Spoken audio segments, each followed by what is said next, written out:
జూబ్లీహిల్స్ బరిలో కాంగ్రెస్ తరఫున పోటీ నవీన్ యాదవ్ అంటూ చూస్తా ఉన్నాం. జూబ్లీహిల్స్ బరిలో నవీన్ యాదవ్ అంటూ చూస్తా ఉన్నాం కదా. సో జూబ్లీహిల్స్ ఎన్నిక అనేది ఇటు కాంగ్రెస్కి, అదేవిధంగా బీఆర్ఎస్కి, బీజేపీకి, మూడు పార్టీలకు కూడా ఇదొక జీవన్ మరణ సమస్య. ఎందుకు అంటే చాలా క్లియర్గా మీకు చెప్తాను. ఈ మూడు పార్టీల నుంచి కూడా ఒక మంచి అంటే ఖచ్చితంగా ఒక బలమైనటువంటి నాయకుడిని పెట్టాలనేటువంటి ఒక దృక్పథంతో ఉన్నట్టు తెలుస్తూ ఉంది. సో ప్రస్తుతం ఈయన పేరే పెద్ద ఎత్తున వినిపిస్తూ ఉన్నది, నవీన్ యాదవ్ పేరే వినిపిస్తూ ఉన్నది. కానీ కాంగ్రెస్లో ఎప్పుడైనా ఏమైనా జరగడానికి అవకాశం ఉంది. ఢిల్లీలో మూటలు అప్పచెప్తే అది ఏ సమీకరణ మారడానికి అవకాశం ఉంది. చాలా వ్యక్తులు కూడా రేస్లో ఉన్నట్టు తెలుస్తోంది. కానీ ఫైనలైజ్గా నవీన్ యాదవ్కి ఇస్తేనే కొంత గెటాన్ అయ్యడానికి అవకాశం అయితే ఉన్నట్టు తెలుస్తుంది. గ్రౌండ్లో అదే ఆ సింపతి అయితే చాలా స్పష్టంగా నవీన్ యాదవ్ మీద ఉన్నది. అయితే ఇక్కడ ఎందుకు ఈ ఎన్నిక మూడు పార్టీలకు ప్రధానం అనే దానిలో ఒకసారి చాలా డీటెయిల్గా మనం మాట్లాడుకుంటే, కాంగ్రెస్ ప్రభుత్వం ప్రస్తుతం అధికారంలో ఉండడం జరిగింది. గతంలో బీఆర్ఎస్ అధికారంలో ఉండడం జరిగింది. అదేవిధంగా చనిపోయినటువంటి మాగంటి గోపీనాథ్ బీఆర్ఎస్ పార్టీ సంబంధించిన నాయకుడే. తర్వాత బీజేపీ కూడా తను ఎదగాలంటే ఈ ఎన్నిక కూడా అవసరమే. సో ఇక్కడ చాలా స్పష్టంగా విషయం ఏంటంటే, ఇప్పుడు కాంగ్రెస్ పార్టీ రాబోయే రోజుల్లో స్థానిక సంస్థల ఎన్నికలను దాదాపు 8-9 నెలల నుంచి పోస్ట్పోన్ చేస్తూ వస్తూ ఉంది. ఇటు సర్పంచ్ ఎన్నికలు కావచ్చు, లేదంటే ఇటు మున్సిపాలిటీల ఎన్నికలు కావచ్చు, ఇవన్నిటి కూడా పోస్ట్పోన్ చేస్తూ వస్తూ ఉంది. సో ఈ క్రమం ఎందుకు వస్తూ ఉంది అంటే 100% కాంగ్రెస్ పార్టీ పైన తెలంగాణ సమాజంలో పెద్ద ఎత్తున వ్యతిరేకమైనటువంటి పవనాలు వీస్తూ ఉన్నాయి. సో భారీ నెగిటివిటీ ఉంది. సో ఈ క్రమంలో నెగిటివిటీని దాటాలంటే మాత్రం ఖచ్చితంగా జూబ్లీహిల్స్ ఉప ఎన్నికలో కాంగ్రెస్ పార్టీ గెలవాల్సిందే. లేకపోతే స్థానిక సంస్థల ఎన్నికల్లో కాంగ్రెస్ పార్టీ కంప్లీట్గా కొలాప్స్ అయిపోయి బీఆర్ఎస్ పార్టీ పుంజుకోవడానికి అవకాశాలు ఉన్నాయి. సో ఇక్కడ కాంగ్రెస్ పార్టీ అందుకే ఒక బలమైనటువంటి వ్యక్తిని పెట్టడానికి చాలా కష్టపడతా ఉంది. సో ఖచ్చితంగా అన్ని సర్వేలు చేస్తూ ఎవరైతే బాగుంటుంది అనే కోణంలో వాళ్ళు ప్రయత్నాలు చేస్తూ ఉన్నారు. సో ఇప్పుడు ప్రస్తుతం తెలంగాణ రాష్ట్ర దానిలో గతంలో రైతు బంధు వేయడం జరిగింది. రైతు బంధు వేసినప్పుడు కొంత కాంగ్రెస్ పార్టీ పైన కొంత గ్రౌండ్ కొంత పాజిటివ్ అయింది.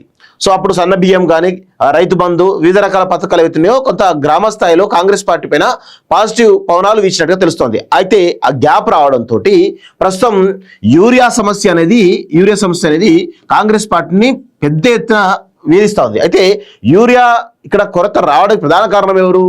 భారతీయ జనతా పార్టీ. ఎందుకంటే ఇక్కడ కేంద్రంలో యూరియా సమస్య అనేది నాట్ ఓన్లీ తెలంగాణ, ఇటు ఏపీలో అదే సమస్య ఉంది. అన్ని రాష్ట్రాల్లో కూడా యూరియా సమస్య అనేది ప్రధానంగా ఉంది.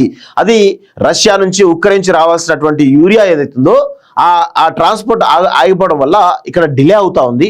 సో దానివల్లనే వచ్చినటువంటి ఏదైతే కొంత యూరియా ఏదైతుందో దాన్ని ఎక్కడైతే ఎన్నికలు ఉన్నాయో బీహార్ లాంటి స్టేట్స్కు పంపించడం జరిగింది. బీహార్ కానీ ఉత్తరప్రదేశ్ కానీ వాళ్ళకి సంబంధించినటువంటి స్టేట్స్ని ముందుగా పంపించడంతో ఇక్కడ యూరియా సమస్య అనేది తీవ్రమైపోవడంతో రైతులందరూ కూడా ఆ యూరియా కోసం రోడ్ల మీద పెద్ద ఎత్తున ధర్నాలు రాస్తారోకలు చేస్తున్న విషయం మనం గమనిస్తా ఉన్నాం.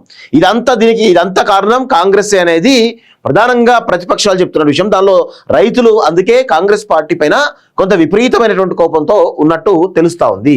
సో ఇది ఒక ప్రధానమైనటువంటి కారణం. సో ఈ క్రమంలో యూరియా ఇంత పెద్ద ఎత్తున కొరత వల్ల కాంగ్రెస్ పార్టీ నెగిటివిటీ వల్ల ఖచ్చితంగా స్థానిక సంస్థల ఎన్నికల్లో కాంగ్రెస్ పార్టీకి పెద్ద ఎత్తున దెబ్బ పడేటువంటి అవకాశం అయితే చాలా స్పష్టంగా కనబడతా ఉంది.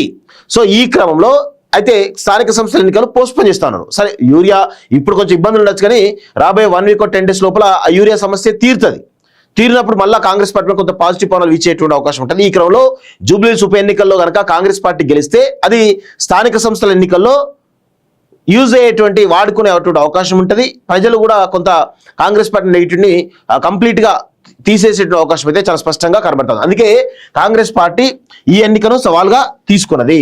ఇప్పుడు బీఆర్ఎస్ పార్టీ ప్రస్తుతం అనేకమైనటువంటి స్కాములతోటి కల్వకుంట్ల కుటుంబంలో వస్తున్నటువంటి వాళ్ళ ఇంట్లో ఉన్నటువంటి రచ్చ అవుతుందో అది బయటపడడంతో పెద్ద ఎత్తున బీఆర్ఎస్ పార్టీ ఇబ్బందుల్లో ఉన్నది.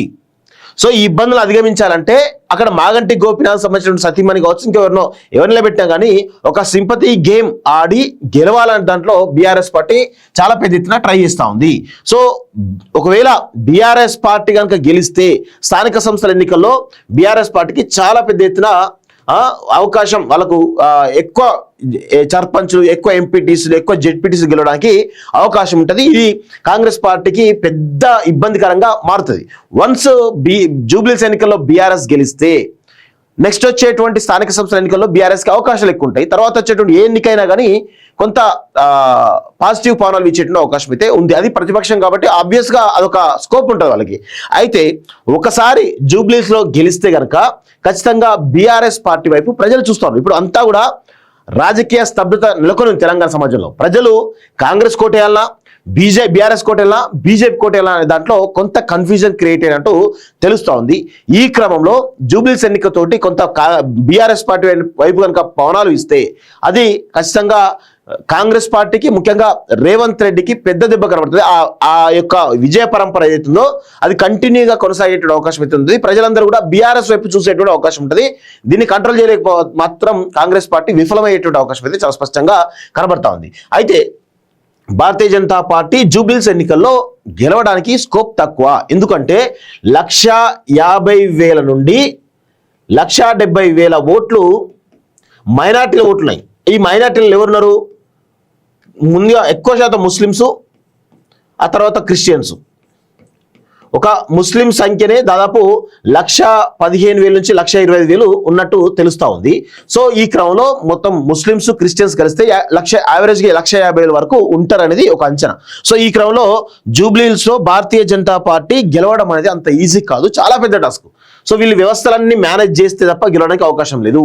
జూబ్లీహిల్స్ ఎన్నికల్లో ఓడిపోతే భారతీయ జనతా పార్టీ చితికిల పడుతుంది.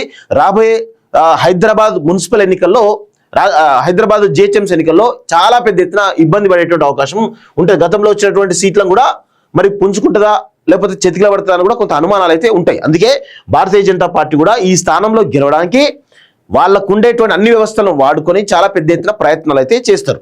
సో ఈ 3 పార్టీలకు సంబంధించినటువంటి అంశం కనబడతా ఉంది. సో ఈ 3 పార్టీలలో ఈ 3 పార్టీలు ఎందుకు ప్రతిష్టాత్మక తీసుకున్న ఈ ఎన్నికలు అనేది చాలా స్పష్టంగా గుర్తుపెట్టుకోవాలి. ఈ ఎన్నికతోటే ఈ పొలిటికల్ స్తబ్దతగా ఉన్నట్టు జనాలలో ఒక రకమైనటువంటి అభిప్రాయం అన్ని పార్టీల మీద ఉంది. ఆ యొక్క వాళ్ళ మైండ్లలో ఉన్నటువంటి ఆలోచన తొలగించాలంటే ఈ ఎన్నిక ద్వారా స్పష్టమవుతుంది. సో కాంగ్రెస్ గెలిస్తేనేమో ఇక వాళ్ళకు కొంత ఫ్యూచర్ ఉంటుంది. బీఆర్ఎస్ గెలిస్తేనేమో 100% కాంగ్రెస్ పార్టీకి నెగిటివ్ పవనాలు వీస్తూనే ఉంటాయి. బీజేపీ గెలిస్తేనేమో ఇక బీజేపీ తట్టుకోవడం అంత ఈజీ కాదు. ఇక వాళ్ళు విజయ పరంపర కొనసాగుతూనే ఉంటుంది. అది 100% వాస్తవం. సో ఇది పరిస్థితి.